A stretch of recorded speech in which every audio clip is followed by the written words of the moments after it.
Welcome back, everyone. Jason Gilbo here at JGilbo11, breaking down my wide receiver matchup grades for Week 9.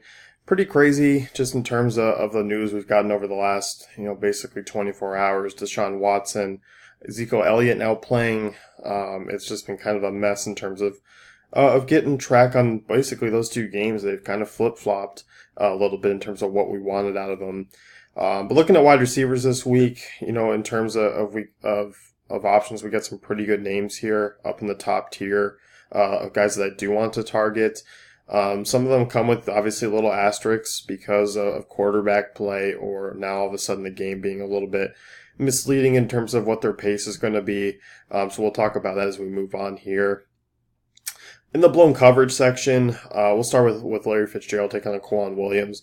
Good spot for him. I like Fitz on DraftKings a little bit more than I do on FanDuel. Again, he's 5,900 there. Decent spot for him. Williams, who was allowed 0.38 fantasy points per route this season, averaging 1.57 yards per route covered as well. So you look at Fitz in a good spot. Drew Stanton, obviously under center. That's kind of the name. I know they're going to be looking to probably ride Adrian Peterson a ton on this week. It just makes sense to do so. Just play good defense. Give Peterson 20 plus touches. So obviously Peterson's a play. But I think if you can look, DK, Fitzgerald's not a bad option. People will be off them because Drew Stanton's under center. So definitely in play there. Des Bryant's one of the guys that I was high on coming into this week without Zeke. Now that Zeke's playing, I'm a little bit down on him just because they can run the ball 25 times against this Kansas City defense that's been dreadful against the run. But Des Bryant, decent spot against Kent Acker. Des is still pretty cheap on DK, 6,400, 77 on FanDuel. I don't hate it. Good spot here. Acker's been, he'll be the major coverage guy. He'll see Marcus Peters at some, but KC ranks 29th against wide receiver ones. We've seen guys in this spot before blow up against Kansas City, so I don't mind it. Both actually, Demaryius Thomas and Emmanuel Sanders are decent GPP dart throws.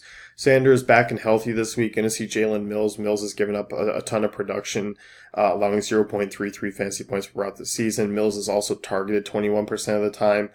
We know that, the secondary is struggling, but they're kind of getting masked up by a pretty good front seven, so they haven't been exposed as much. Brock Osweiler's under center. It's just going to be kind of a thing where I talk about, good matchup here, and then, you find out who's the name throwing to him, and you kind of get discouraged. That's what's going to make these guys, decent tournament plays, because you're not going to be the only one throwing up when you see who's starting at quarterback this week. So I like Sanders this week in terms of dart throws and GPPs. Houston guys, get a downgrade with the Deshaun Watson news. Colts are still allowing the fifth most fantasy points to wide receivers this season. Hopkins is going to see some Vontae Davis. Fuller's going to see some Rashawn Melvin. Both haven't been bad this year, but overall this defense is just not good. Safety situation's obviously in trouble. I think Fuller's still a big play threat. I think Fuller is the guy that I'm looking to lean to just in terms of price. I'm not looking at these guys in cash games anymore. I think at their price tags, I'll just look at GPPs because of Tom Savage, like Lamar Miller instead, a little bit more like playing the defense. It's going to have to step up. So not really thrilled, but can see going that way. Janoris Jenkins suspended this week. Sammy Watkins gets a little bit of a bump. Robert Woods gets a bump. Cooper Kupp even gets a bump. Decent spot here. You look at the New York Giants, this defense hasn't been great. They're bottom 10 in DVOA against the pass. Eli Apple has been surprisingly bad this year. 0.3 fantasy points per route run against. Woods, going to see a lot of him. Woods has probably been the most consistent guy over the last, 4 or 5 weeks for Los Angeles, and he's still pretty cheap. Both of them are pretty cheap. Both teams play up in the pace. I think this is an interesting stack with Los Angeles. If you want to play Gurley, I know Russell Clay, the guy I do the slate breakdowns with, he took a look and kind of thought, maybe some of these guys like Jared Goff and stacking partners are a reasonable option. Gurley's obviously the preferred play, but he's intriguing. We kind of moved to the Sunday night game with some of these guys. Devontae Parker in FanDuel, he's 6,100. David Emerson did miss practice. He's allowed a massive 0.52 fantasy points per route run against this year. If he's in, obviously Parker's an elite play at 6,100 for me. That's my personal thoughts as a wide receiver 3, but obviously if he's out, you may even get him a slid downgrade, but it's still a good spot for Parker at 6,100. I think Jarvis Landry gets a little bit of a tougher spot. I'll get to him in a few minutes. Michael Thomas in a good spot this week. Tampa's defense continues to be banged up. We can look at him as basically, I think a decent cash game GPP guy as well. We haven't seen a ton of upside, but I think that's there this week in a possible shootout. Tampa ranks 27th against wide receiver 1, so I'm more than okay playing Thomas at his decreased price tags. I mean, 7,600 on DK, 72 on DK, 76 on FanDuel, so not a bad spot there. Oakland guys I like this week, Mari Cooper, Michael Crabtree. Good spot really here against Miami, 26th and 28th in DVOA against wide receiver 1s, wide receiver 2s. I'm actually really into an Oakland stack this week with Carr, Cooper, Crabtree. Usually we don't see them go off together, but I think this is a week where we can. Some of the middle range guys, Julio Jones against James Bradbury. Bradbury's been pretty good in coverage this year. Obviously, Jones is pretty much matchup proof. I think we can look at him. I mean, Bradbury's basically been really solid. I mean, only allowing a 53% catch rate, 0.23 fantasy points per out run. He shadowed a couple of the big guys this year. Hasn't had any damage done against him. So a tough spot. Julio Jones down to these new price tags. People are going to be intrigued. I think he comes in actually a little bit higher owned because of this. But still like the upside. Obviously, still won't touch him in cash games. Tyreek Hill was a guy that I was really on as GPP guy coming into the week. Not as much anymore with how this game's going, but still that potential for 20 plus fantasy points. He's got a pretty low floor, so just a tournament only play. He's going to line up all over the field, but obviously I'm not going to really particularly pick on any one corner because Hill just does line up so often. In terms of where Hill lines up the most, he'll see some Anthony Brown. Dallas secondary, pretty mediocre, 16th in DVOA against wide receiver 1s. So, Hill's still a reasonable GBP option. Jarvis Landry's a guy that I don't have a ton of interest in this week. I know Jay Cutler's looking to be back. TJ Carey's been pretty good this year in terms of slot coverage, 0.29 fantasy points per out run. He's the best graded Oakland corner so far this season. So I'm not thrilled with it, especially at Landry's newer price tags. I think he's a little bit overpriced on FanDuel. You don't get him on the DK main slate anyway.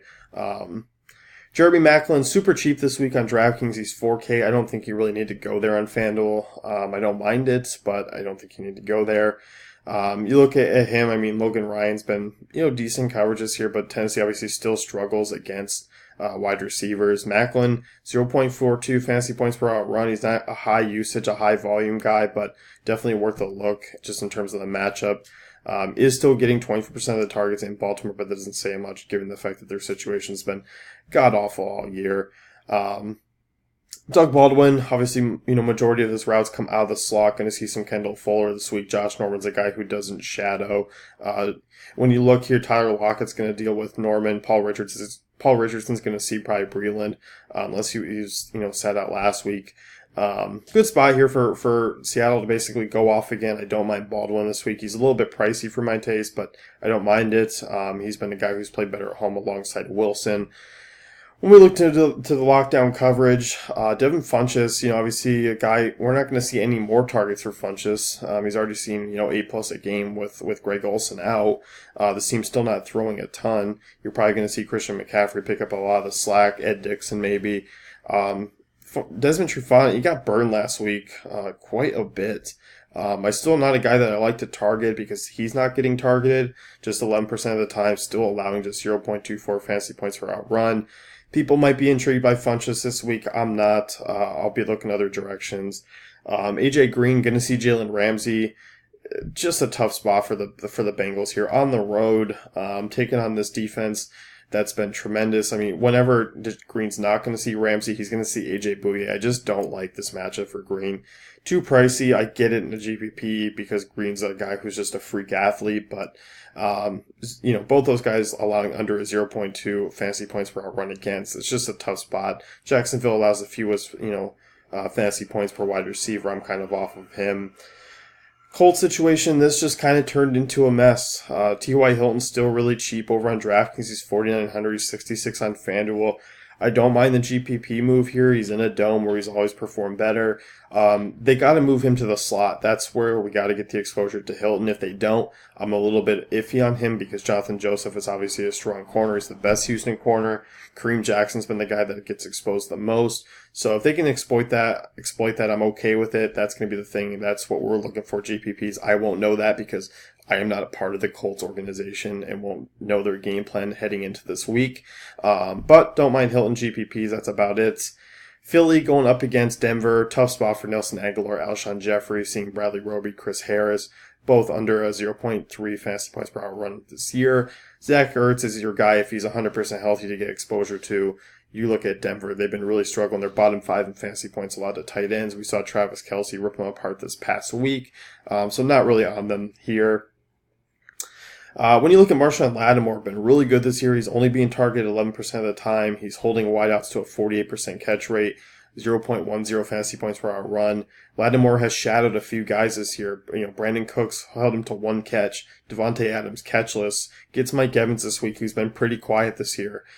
So not really thrilled with the matchup. This could turn into a potential shootout. Deshaun Jackson's worth a look. I think both these guys are obviously intriguing GPP options. I'm not going to rule them out in any format. Especially Evans. I mean, still the price tag is a little bit high. Deshaun Jackson's still cheap. If this game picks up and we get kind of a little bit of a shootout here, there's some garbage time potential. There's potential just based on volume, but overall, matchup really hasn't been great. So, going to give you a little look through at the tables here. Once again, this is the guys in the tougher spot this week, who they'll be seeing. Middle range guys, not a ton. Obviously, we had about 5 or 6 teams on bye week. We have the Thursday game, we have the Monday game, Sunday night game, not in DK. So we're dealing with a little bit here. Once again, if you do have any questions about guys that are playing on Monday night, or guys that I didn't cover, shoot me a message on Twitter, once again, or in the comment section, and I will look them over and get back to you. But that's it for me. Once again, you can head over to dailyfantasycafe.com, check out the great tools and content, and good luck in week 9.